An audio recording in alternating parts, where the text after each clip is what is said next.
Dragi gledatelji, dobrodošli u novu emisiju O nama za vas. Napravili smo malu pauzu i sada počinjemo iz početka. Moj gost danas je gospodin Siniša Vezi. Što on može ispričati o sebi, pogledat ćemo u ovoj emisiji.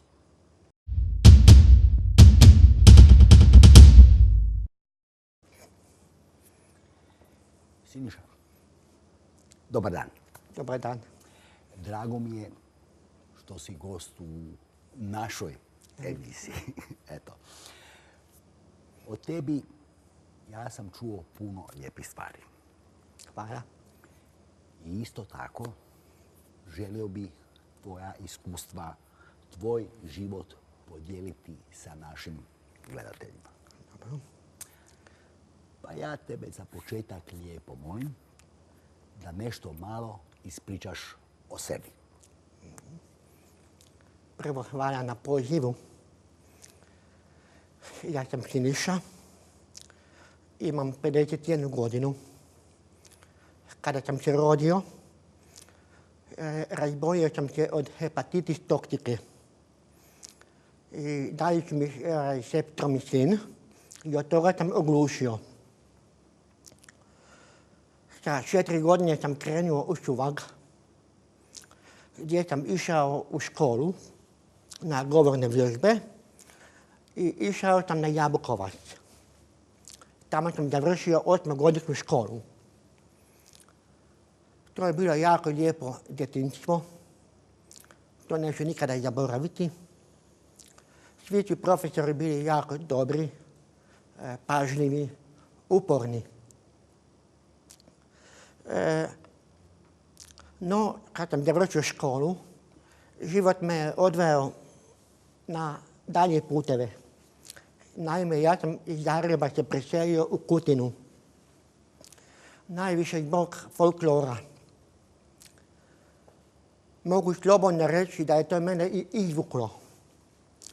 Puno sam plesao, putovao, družio sam se sa čujućima. Ja sam jedno vrijeme plesao čak u 3 folklora. U Kutini, u Gaju i u selu Jamarice. Jamarice. Jamarice. Tu je moja supruga rođena. I tamo sam je upoznao i tako je to počelo. Oženio sam se. Imam 3 djece, 2 unuka. Što se tiče škole, ja sam završio elektrotehničku školu. Međutim, to nikada nisam radio. Moje prvo radno mjesto je bilo u Kutini, u Selku. Selek. Da. Radio sam kao serviser satova. Došao je rat. Tvornica je propala i ja sam morao otići bliže Lipiku. I tamo sam se zaposlio u staklani. I tamo sam radio 18, valjda 19 godina. I od onda sam otišao u invalidsku mirovinu. Imam više tegoba, no to nije bitno. Eto, to bi bilo ukratko moj put. Eto, to. Jedna jako interesantna stvar. Da. Folklor. Folklor. Čuo sam da je u stvari tvoja obitelj, cijela obitelj jako voli i privržena je folkloru. Ja. Sestra pleše. Prvo otac je bio voditelj. Sestra pleše. Ti si plesao. Eto, sada sam čuo malo prije, mama isto je plesala. Sad sam čuo da je tvoj nečak Filip. isto, nečak Filip, lijepi pozdrav Filipu. Sada sam čuo da je on došao u Lado. U Lado. Filip je izuzetno talentiran, svira sve vrste instrumente, jako lijepo pjeva, pleše, pa zato je u radu. Eto da, naravno. Moja sestra i šogor isto jako su muzički talentirani, potkovani i školovani. Da, jasno, naravno. Da, sestra je išla u škole folklora, tako da ona vodi više folklora. Ne vodi ona tamo u jednom gradu. Da, jasno, naravno. Dobro, u koje vrijeme, koliko godina si imao kada si počeo plesati? Pa mene su moji roditelji već ko maloga vodili u povorke kad smo išli. Ne znam koliko sam imao godina, ali eto, mogu reći tako otprilike, ajme reći, 12-13 godina možda. Znači, dugo. I plesao sam do moje ženidbe. Dobro. Međutim, tu je počela jedan period bolesti o kojem ne želim pričati. I tako sam pomalo se zapustio. Zapravo umorio sam se. Aha, dobro. Sada ne plešeš više? Plešem na zabavama. Dobro, to... Na plesovima i tako. Plešem. Da. Oženio si se, imaš 2 djece. Troje djece. I imaš koliko? 3 unučanja. 2 unuka. Jako lijepo. Da. Ali ima još jedna stvar gdje si ti jako interesantan. Ti si član nekoliko grupa na Facebooku. Imaš svoju grupu. U tim svim grupama su uglavnom gluhi ljudi. I nagluhi, I nagluhi, naravno. Stvar je u tome da je jedna interesantna stvar što si ti u stvari u početku bio nagluh. Tako je. A kasnije si oglušio. Sada te se vodi kao da si 100% gluh. Tako je. Ono što je isto interesantno, to je da ti ne koristiš znakovni jezik. Razumiješ, ali ne koristiš. Ali koliko vidim, koliko ja pratim grupe, tvoju grupu, ti si jako angažiran i u znakovnom jeziku. Što je tebe izazvalo da počneš raditi ovako snažno u interesu gluhih ljudi? Pa prvo, iskreno, ja sam u mirovini. Nemam šta raditi baš, osim kod kuće malo poslova. Ali pratio sam probleme gluhih. I to je mene natjeralo da se i ja malo angažiram oko tog problema.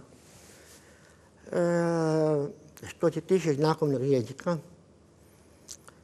ja imam volju da naučim. Jer ja već sad dosta razumijem. Ali ne znam govoriti znakovni jezik. Recimo, znam dvoručnu abecedu. To znam, I moja želja, zapravo, ja ne znam, moja grupa je tako, Gluhi i nagluhi Hrvatska. Vi ste primijetili, ima puno komentara, ima puno pisanja, ima puno razgovora. Vodimo, kako da kažem, bitku, kako da poboljšamo život gluhima. U školi, na poslu, u društvu, općenito bilo gdje.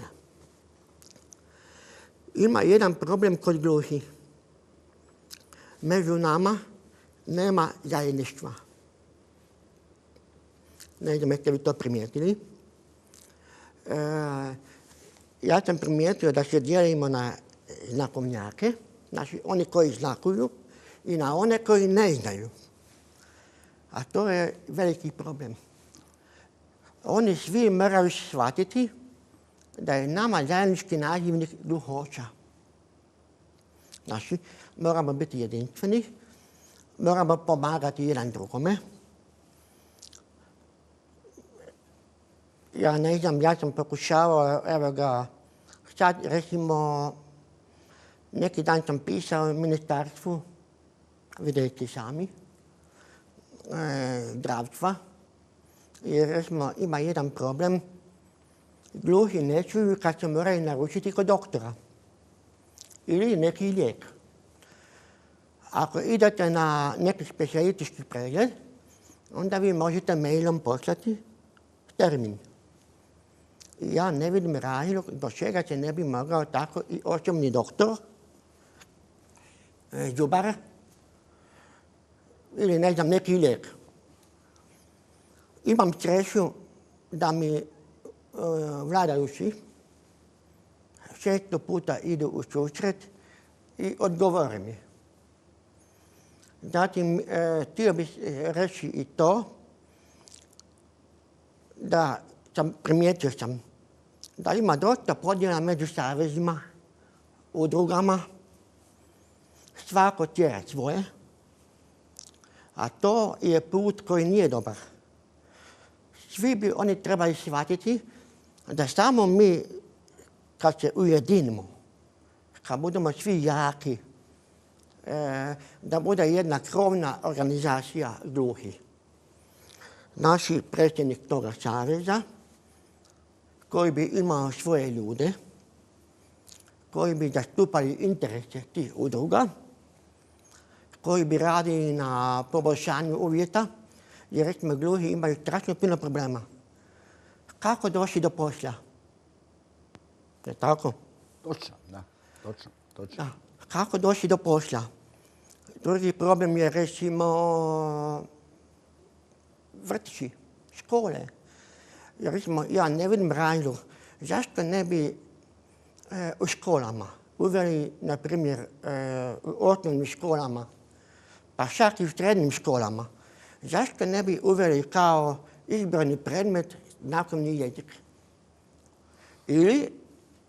Ili u vrtićima da djeca od malena uče znakovni jezik.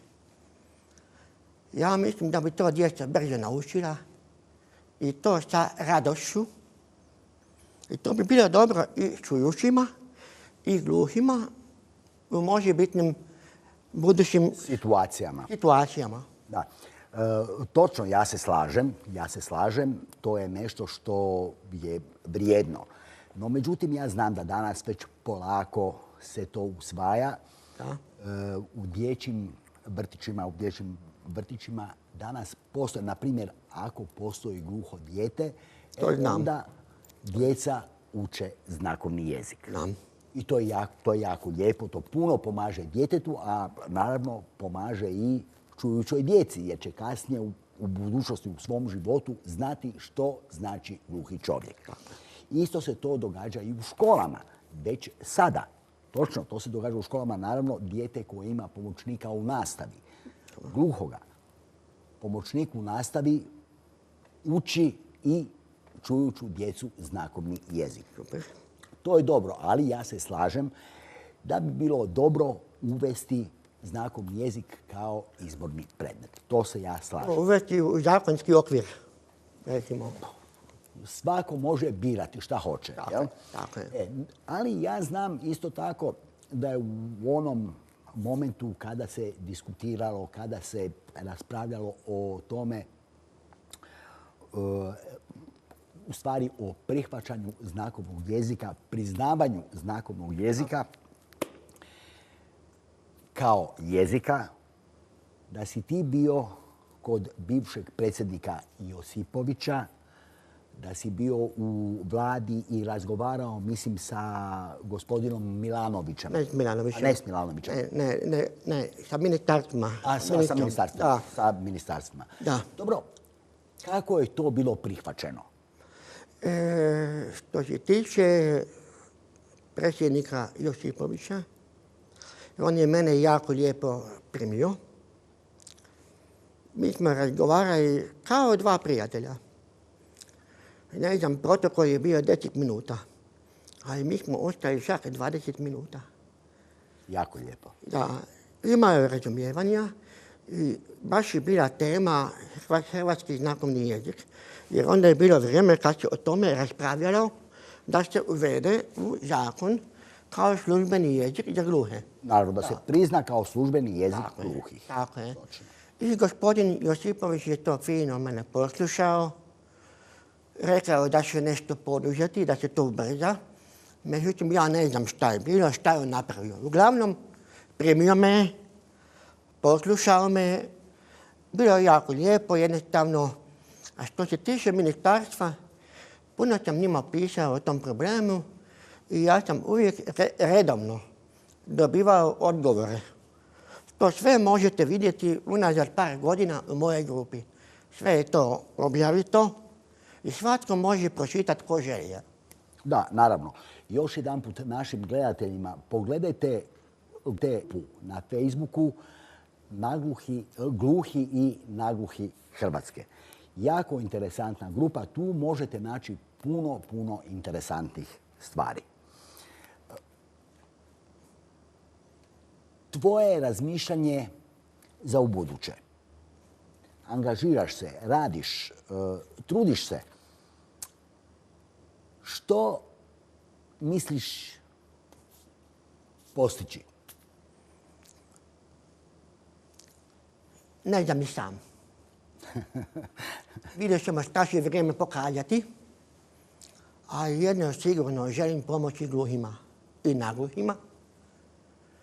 Da im bude lakše, savjetima, da im ukažem na neke stvari. Recimo, gluhi moraju shvatiti da moramo biti jedinstveni, zajednički, da ne bi trebalo biti podjela. Ni u grupama, a ni među nama. Naravno. Mene strašno smeta, evo ja uporno molim, objavite video u mojoj grupi. Ja ne znam, evo jučer i prekjučer su počeli. Ali ne znam iz kojeg razloga su izbjegavali moju grupu. Valjda su smatrali da smo mi svi nagluhi, jer mi svi govorimo. Nije istina. Ima i gluhi. Naravno. Koji govore dobro. Naravno. Zato što je nekad bio nagluh. A ima gluhi koji uopće ne govore. Rijetko. Tako. Rijetko. Uglavnom, gluhi ljudi govore.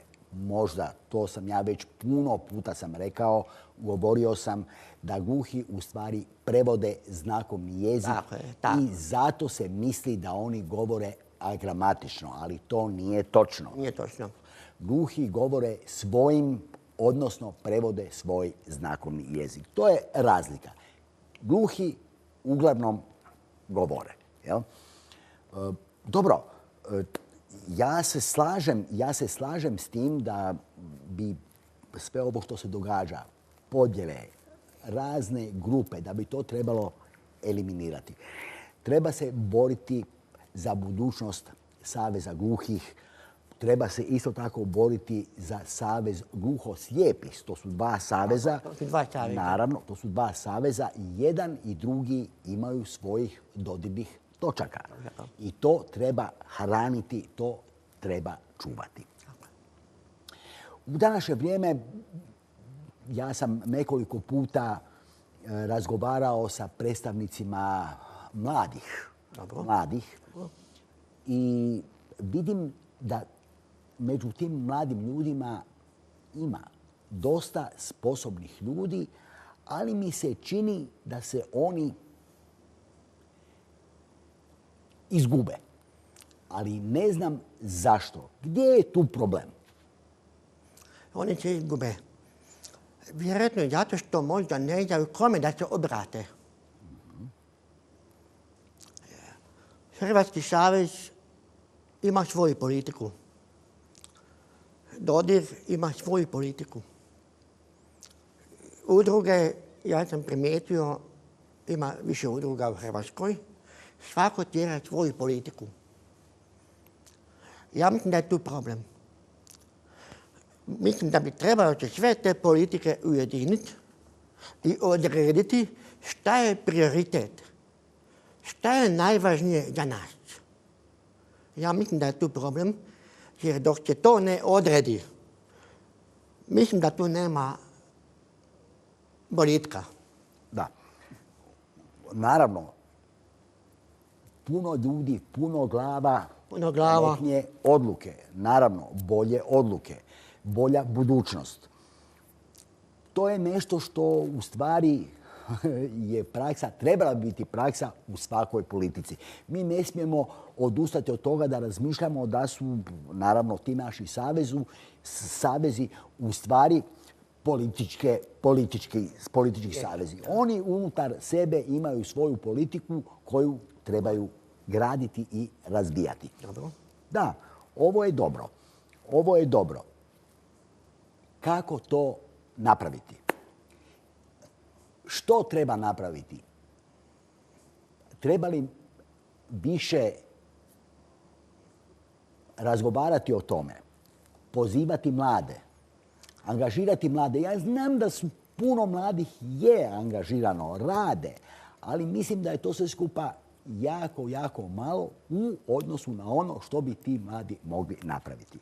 Naš savez gluhih je u stvari star savez. Rukovodstvo nije mlado. Nije. Nama treba puno mlade krvi. Ali ovo rukovodstvo sada, ono jedino u stvari može nešto napraviti. Ne puno, ali može nešto napraviti. Mladih nema. Nema. Kako ih privući, što napraviti? Mislim da sam ja jednom pisao o tome. Da bi sve udruge u Hrvatskoj, ne Hrvatski savez, nego udruge, možda napraviti jedan kongres. Dobro. Sveopći kongres gdje bi se našli,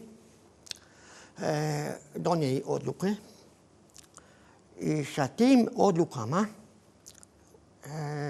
možda izabrati neko novo rukovodstvo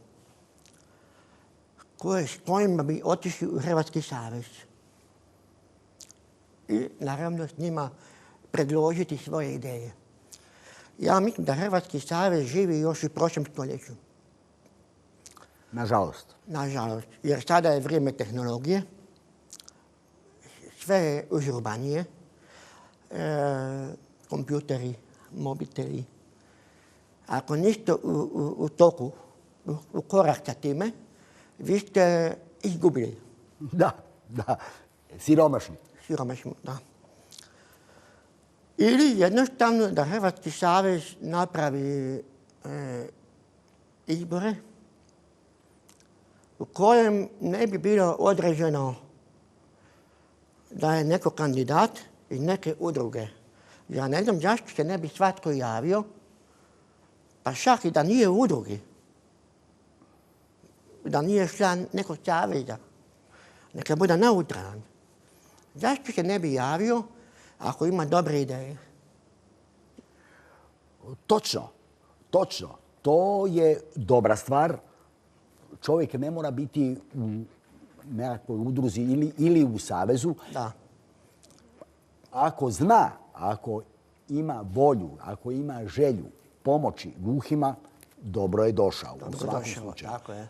Ali tu je opet još jedan problem. Obzirom da smo mi rekli da je savez politika. Ljudi koji vode savez, odnosno u budućnosti novi kandidati, oni bi morali već unaprijed imati svoj tim ljudi. Tako je. Predstaviti svoj tim ljudi. Sa programom i tako dalje. Naravno, pokazati što žele napraviti i naravno, ja mislim da bi bilo jako dobro da to nisu stvari koje će se samo napisati, nego da postoji mogućnost da se to i napravi. Što znači da bi ti ljudi trebali se prije raspitati što bi oni mogli napraviti. Mislim da bi to bilo dobro. To bi bilo jako dobro. Ali Hrvatski savez bi trebao možda mijenjati i statute znači zakone svoje. Po meni, predsjednik saveza bi trebao biti profesionalac, ne tajnik. Predsjednik saveza bi trebao biti profesionalac, znači imati svoje ljude, obilaziti terene. I naravno napraviti nešto, skupiti to sve skupa i predstaviti. Dragi moj Siniša, Da. ne bi vjerovao, naše vrijeme je Isteklo. prošlo. Ali svejedno, meni je jako, jako drago što si bio gost. Nadam se da su naši gledatelji čuli dobre informacije, da su vidjeli da se ti stvarno trudiš i da želiš pomoći. Puno ti hvala na ovome. Hvala tebi što si me zvao u emisiju, a posebno veliko hvala što se boriš za nas gluhe. Hvala ti. Hvala ti. Hvala ti. Dragi gledatelji, završili smo još jednu emisiju o nama za vas. Reprizu ove emisije možete gledati u ponedjeljak u 4 sata poslijepodne, a mi se vidimo za 14 dana. Lijepi pozdrav!